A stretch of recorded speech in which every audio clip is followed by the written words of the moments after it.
Okay, I'm here with Jon Huxley, who is the Director of the Business of Trust and also a partner at Beaton. Jon has enjoyed a long career in business development and marketing. That includes across both the banking and professional services sectors, and has a lot of insights that should be helpful to small law and accounting firms who watch this content. Jon, welcome. Thank you. Not so long a career. I'm only mid-40s, Ben, but carry on. Well, I guess it's all relative. It's long compared to me, which is relatively short. So Yeah. I'm sure that you'll be able to impart some wisdom that can be helpful, at least to me, if not to everyone else. Yeah, well, tell us a bit about your experience and the perspective that that's given you with respect to client relationships. Obviously, the transition from banking to more traditional professional services is what I'm interested in particular, because I'd imagine that there are some insights that could be shared across those two different sectors, but which perhaps aren't all the time. Yeah, look, if you don't mind, I might go back a step further than that, actually. One of my early jobs back in the UK, I worked in a traditional sales environment. I was a sales rep and became a sales manager in the drinks industry, actually, a dream job for many a young 20-something.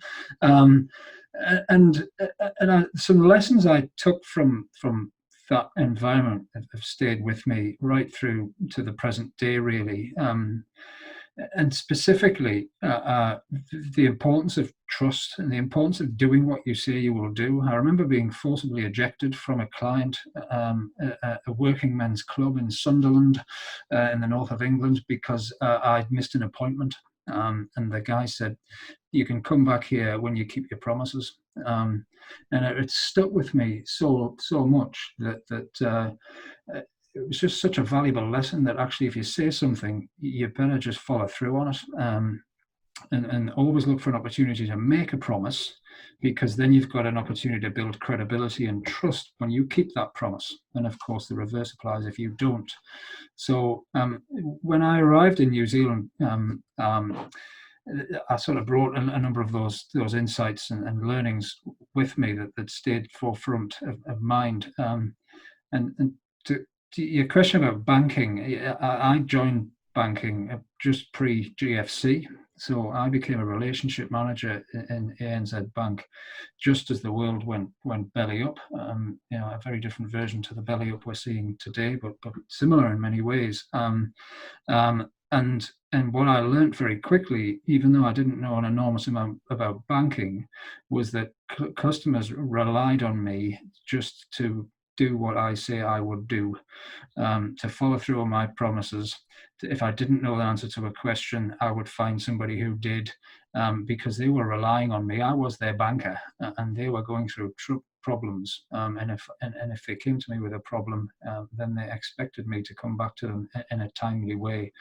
So just some really powerful lessons that have always stuck with me. And now I'm enjoying in my newer world with Business of Trust and Beaton, working with a variety of businesses, small, medium, and large, on what are the fundamentals of doing business with your clients, so you do have a trusting relationship with the human beings that sit in your clients' organizations, so that when they do trust you, we work on the premise that they will come back for more. We want to do more business with you because you've got that high trust relationship.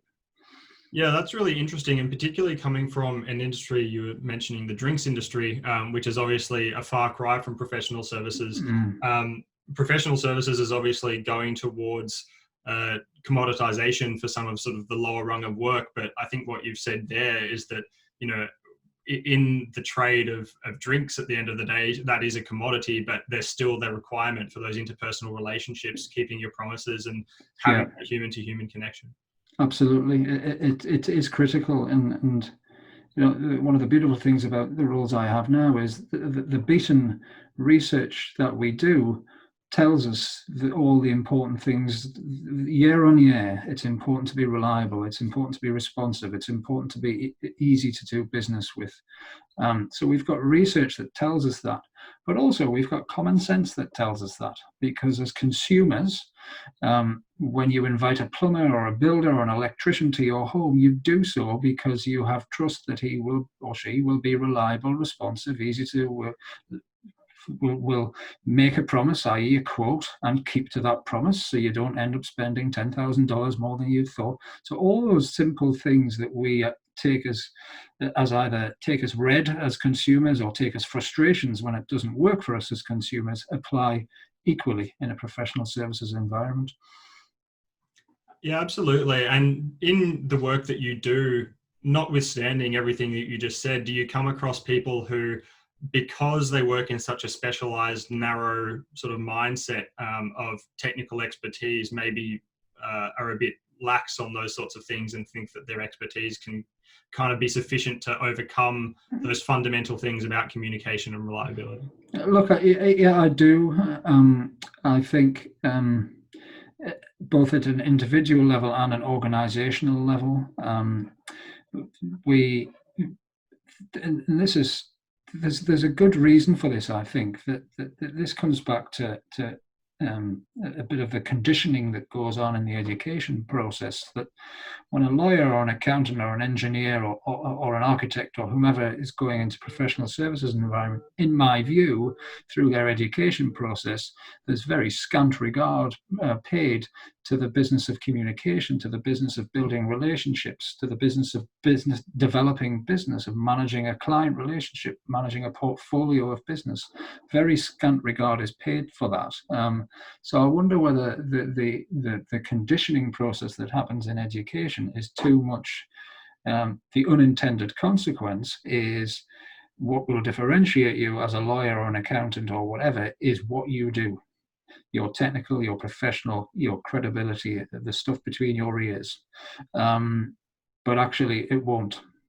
It's not just what you do, it's how you do it. And unfortunately, as you use the word commoditized, increasingly firms are challenging themselves to think, how do we move beyond the fact that our core offering is becoming commoditized? Well, in my opinion, one of the ways of differentiating is through the skills and the behaviors and the mindsets of your people and how they go about building relationships and offering a better experience to your clients. And do you work with those teams to, I guess, train them up a little bit on those fundamental people skills? Because it's obviously such, coming from a business development background, in professional services, it's so fundamental. Most of the work, our data shows, comes from repeat business first and word of mouth second. So while there are, some nice digital marketing hacks that you can use in order to, get a few more clicks and a few more impressions than you might otherwise do, it's still not going to be where most of your work comes from. So what are the things that you focus on when you are coaching these businesses? Yeah, well, I'm glad you used the word coaching, because it's not just training, it is training and coaching. Why is it training and coaching? Is because the work that I do is focused not just on here's a few skills or here's a process, follow that and you'll win a piece of business at the end of it, 7 times out of 10, whatever. It's not that. Building trust and building better relationships with clients is as much about a mindset as it is about skills. So the training and coaching I do is breaking down what is trust, how do we build trust, and what is the mindset we have to take to get to that point of a trusting relationship with a client or colleague. And mindset can start with, rather than I want to sell something to that client, the mindset we would encourage is, I am curious about that client. I want to find out more about that client. I want to give something to that client free of charge, potentially, so that they feel like I am invested in them, as opposed to I want to sell them something. So that's the mindset stuff. And then we take that forward a bit further to say, so what are the skills, the behaviors, the activities of that foundation of a different kind of mindset do we need to be successful? Yeah, I think that's a really good point that you touched on, providing value for free before the fact of actually engaging a client. I find in law in particular, there's definitely a reticence to share any sort of information before the fact of being engaged. And the difficulty with that is that, well, okay, then I just have to take you at your word that you actually know what you're talking about, and I don't get to find out without having paid you a hefty sum of money. Yes. How do you overcome that sort of mindset? Because I guess law in particular has traditionally made money through information asymmetry, through keeping that information asymmetry fairly tight. How do you overcome that sort of fairly ingrained mindset? Well, it comes back to the mindset, I think, of what is important to the client. Now, I think the law industry is probably, in my view, better than other parts of professional services in terms of sharing insights. The business of sharing white papers, the business of thought leadership. I think that the law industry is better than many other industries. But I think the challenge for any organization, large or small, is how much of that stuff that we produce is relevant to the individual human beings in my client organization. That's the question that I should be asking if I'm sitting in a law firm. How can I tailor this? How can I sit down across a table and have a conversation about something that's important to my client, as opposed to sending out something that's been mass produced by a marketing department and hoping that they might be interested? I think what's been really encouraging about COVID-19 is there's been a proliferation of this kind of activity, of developing insights, of sharing views, of sharing information with clients free of charge. I think that's great. And what you don't want to be, I think, if we do return to a more normal situation, you would never want your client to say, we preferred life in COVID. You gave us some stuff free of charge. You showed interest in our business. You came to us virtually to ask us questions like, how are you? What's going on? And now that we're back to normal life, we're not happy again. So continuing what you've already done in the last 3 weeks, 3 or 4, 6, 7 weeks is probably a really good thing to think about for a number of firms. Yeah, I think that it certainly has been an impetus for change for a lot of firms, not just in the obvious ones like we're all working from home now. Maybe that isn't such a bad idea. Maybe we can save some money here, but also in terms of how they engage with clients. I think that's a really good point. The other thing that you touched on there that I wanted to drill down into a little bit more was that when people are making content that's relevant to clients, how do they go past sort of translating that in a way that's accessible? Because so much of the content that I do see, while people are being open-handed with their the content they're producing, it seems to be written for other professionals or for other lawyers. It might be Smith versus the Commonwealth and get into the intricacies of some minute change in the law that I'm a law graduate and even I don't care about it. So yeah. Why would a client necessarily care about it? And in accounting, I think it happens to a lesser extent, but that still does happen. How do you help coach that mindset so that people are making their content accessible and so that it's actually relevant to the clients that they're purportedly making it for? Well, I think for me, it comes back to researching your clients, whether it's at an individual client relationship level or at an organizational level. I think the point of differentiation in any kind of business development or marketing activity is having a depth of knowledge about your client, as I say, as individuals or organizations, that is greater than your competition. If you know something about that organization's ambitions, their plans, their objectives, and particularly if you know at an individual level that the chief executive or the general counsel or the CFO or whoever has a particular ambition or a particular need or a particular challenge in a certain area, and others don't know that, then you've just got a source of differentiation for any business development or marketing activity. And what are the sources of data and the sources of research that you typically recommend? I'd imagine a multi-channel approach is pretty important.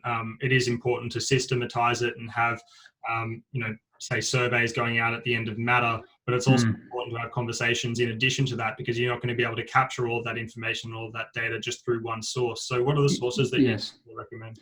Well, I think the first thing my advice would be, you do as an organisation have to systematize this.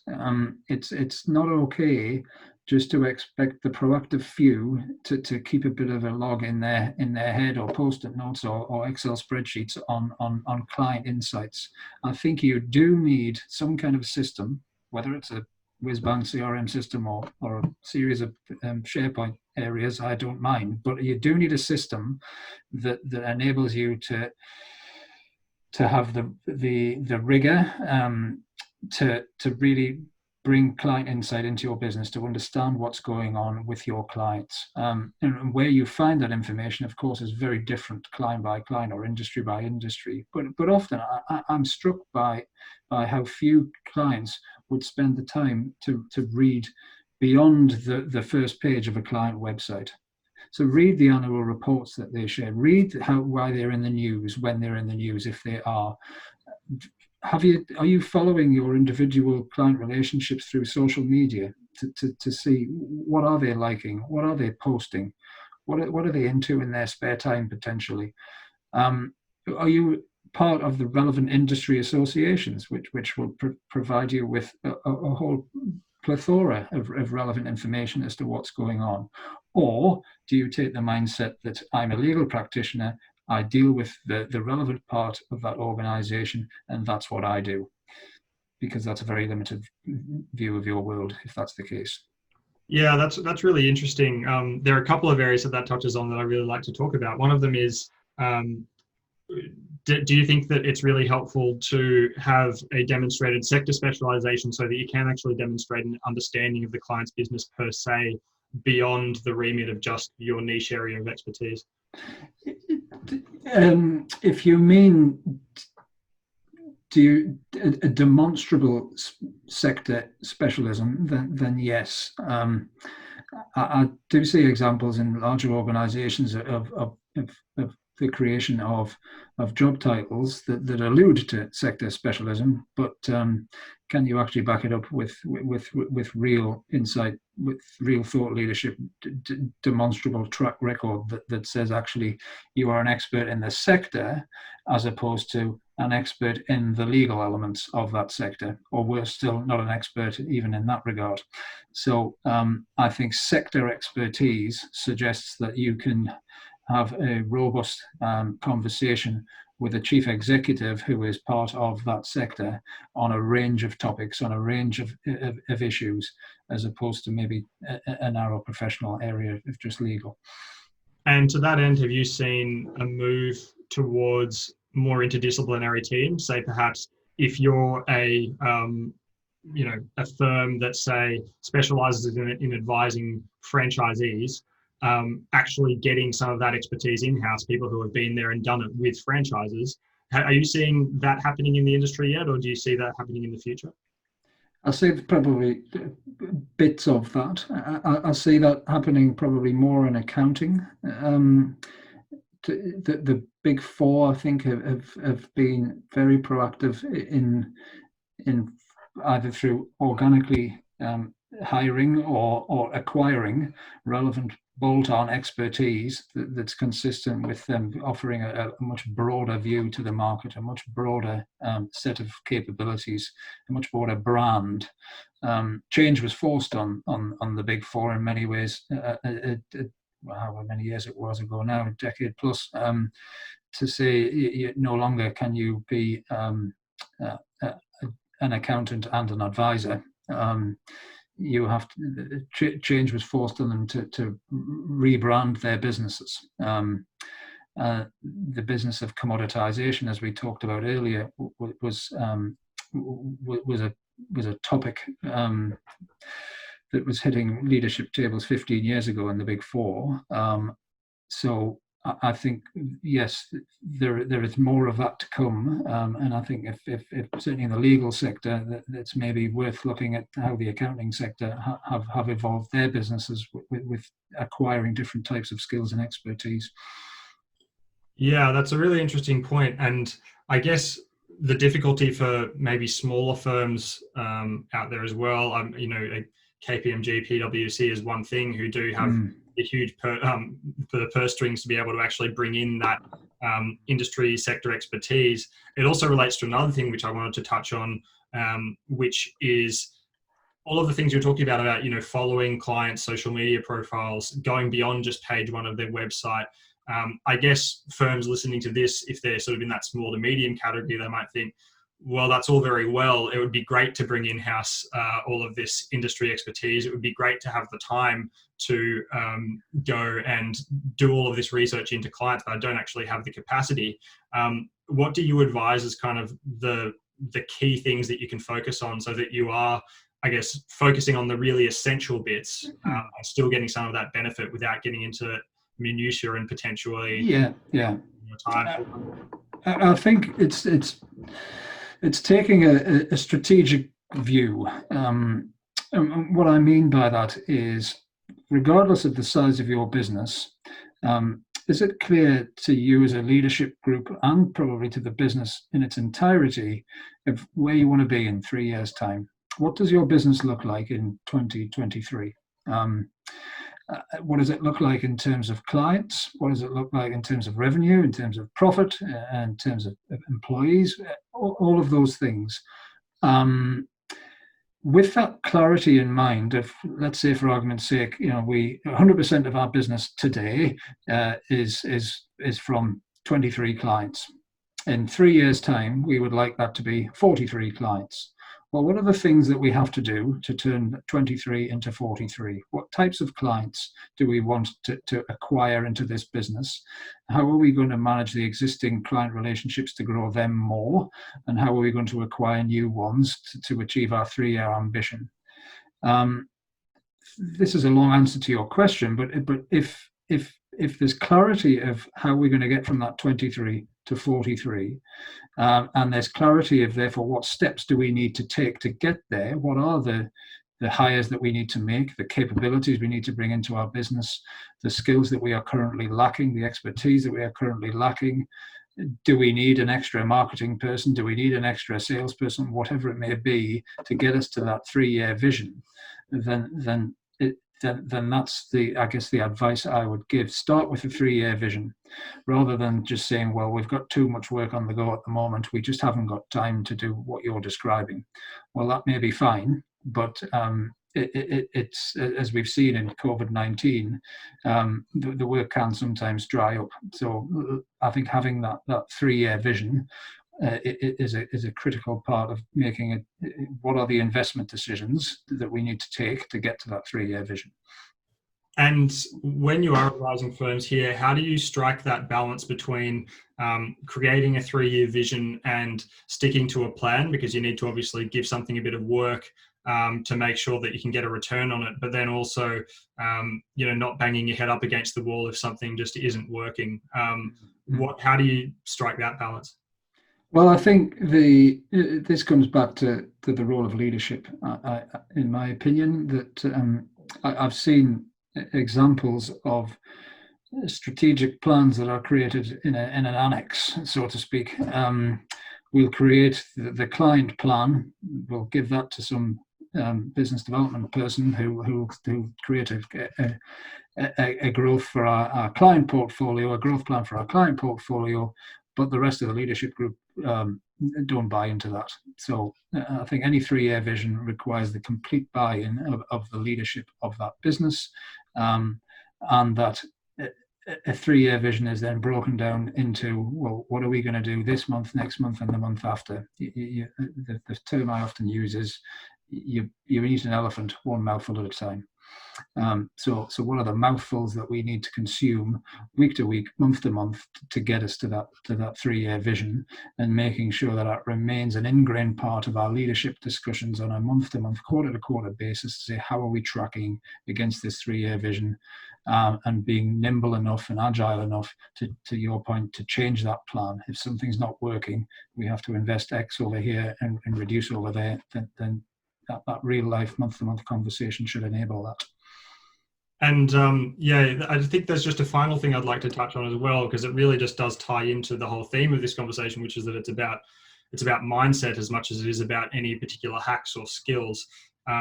Obviously, in wanting to change your business to grow and be more client centric. It's not something that you can just purchase off the shelf and then that just happens. It does have to be a change in mindset. It's a bit like going to a personal trainer and being like, well, I don't actually want to exercise at all, and maybe I'm prepared to have one less beer a week, but I'd like to look like Arnold. Yes. Yeah. That one you might have just told, it just came off the top of my head. It maybe wasn't the most eloquent way of describing it. Yeah. Point. How do you go about creating that mindset throughout the whole organization? Because obviously the bigger it gets, the harder it is to get buy-in across everything. And that's what we find at Firm Checker, is that some of the most successful organizations that use Firm Checker are ones that either take, I guess, a bit of an autocratic approach and just we're implementing this, let's do it, and let's top-down leadership, or ones that are small enough that it's easy to get buy-in from a small partnership. There's a lot of grey in between those sort of two extremes, and how do you tend to manage that? It's a really long question. I think what you're sorry, I didn't mean it's a really long question. I mean, it's a really long answer to the question. Sorry. I think what you are describing, in my view, could be succinctly summarized with the word culture. Culture is what we are looking at here. How do you achieve a culture in an organization that places all the things that we're talking about long-term vision, about client experience, about having happy clients who give us ongoing work, keep coming back for more? How do we achieve that culture? And I think we haven't got time today to go into massive amounts of depth, but the fundamentals, in my opinion, are, whether it's an organization of 10 people or 10,000 people, is everybody in the organization clear about why the stuff we are talking about, the business of client experience, about trust, about having strong client relationships, why is that important, and what is my role in that? With clarity of the why and the clarity of the what, and then do we have a culture of accountability? I think that's something that organizations, whether they are, there's autocratic organizations and there's other types of organizations, I think, as well, who accountability is very variable. Some organizations have an accountability which is almost to the point of a fear culture, and others have zero accountability. So if everybody is clear on why this stuff is important, what their role is, and they are held to account if it's not okay, and also rewarded and recognized, and I don't just mean financially, recognized when it is okay, then I think that starts to form a bit of a culture of client centricity. And the other thing I would add to that, before I shut up, is measurement. You can't measure the stuff, you can't measure progress. You can't not measure progress. So whatever kind of mechanism you choose, there are a number of organizations that measure employee experience. I see so fewer organizations who measure client experience. Both are as important.